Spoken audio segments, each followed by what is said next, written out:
காத்துட்டு இருக்க முடியாது. எனக்கு முதல்ல வைமா. என்னங்க? அவன் வருவாமா. அப்பா, இன்னைக்கு ஆபீஸ்ல ஒரு விஷயம் நடந்துச்சு. அத உங்ககிட்ட இப்பவே சொல்ல வேணாம், நாமளே சரி பண்ணிடலான்னு கபிலனும் நானும் நினைச்சிட்டு இருந்தோம். ஆனா மணிகண்டன் கோவமா இருக்கிறத பார்த்தா அவன் சொல்றதுக்கு முன்னாடி நாங்களே சொல்றதா சரின்னு படுது. எதுமா? அங்க மணிகண்டன் 20 லட்சம் ரூபாய் கையாடல் பண்ணானே, அதானே? அப்பா, உங்களுக்கு தெரியுமா? எல்லாருக்குமே தெரியுமா. மணிகண்டன் எங்க எல்லார்கிட்டயுமே சொல்லிட்டாமா. மாமா, நான் உங்ககிட்ட சொல்லியிருக்கணும். ஆனா நீங்க வருத்தப்படுவீங்கன்னு தான் நான் சொல்லல மாமா. வருத்தம் தான் மாப்பிள.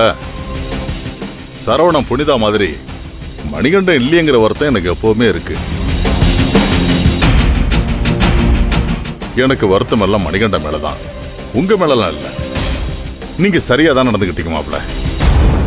மாப்பிள, சாப்பிட்ற நேரத்தில் எதுவும் பிரச்சனையை பற்றியெல்லாம் பேச வேணான்னு இல்லை, நீங்கள் தானே சொல்லியிருக்கிறீங்க, அதான் ஞாபகப்படுத்துகிறேன். அப்பா, நீங்க மணிகண்டன் கிட்ட பேசுனீங்களாப்பா? அவனை சத்தம் போட்டு விட்டேன். ஆனா அவன் திருந்துற மாதிரியே தெரியலையே. நீங்க தான் பண விஷயத்துல இவனை கொஞ்சம் ஒதுக்கி வைக்கணும். அவன் இந்த வீட்டோட கடைக்குட்டி. கொஞ்சம் விளையாடுத்தனமா அவன் அப்படி இப்படிதான் இருப்பான். உங்க அளவுக்கு அவனுக்கு இன்னும் பொறுப்பு வரல. நீங்க தான் அவனுக்கு நல்லது கெட்டதெல்லாம் சொல்லி புரிய வைக்கணும். அதை விட்டுட்டு அவனை ஒதுக்கி வைக்க சொல்றீங்களே மாப்பிள. திருந்தாத ஜென்மங்கிட்ட நாம தான் கொஞ்சம் ஜாக்கிரதையா இருக்கணும். மாமா, அப்படி ஒரேடியா மணிகண்டனை விட்டுற முடியாதுல்ல மாமா. விஷயத்தோட சீரியஸ்னஸ் தெரிஞ்சா மணிகண்டன் கொஞ்சம் சரியாயிடுவான்.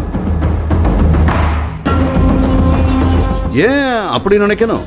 அவனுக்கு எதுவும் தெரியாமலாம் இல்லை. ஒருவேளை இதில் நமக்கு உரிமை இருக்குன்னு நினச்சி அதனால கூட அவன் அப்படி செஞ்சிருக்கலாம் இல்லையா?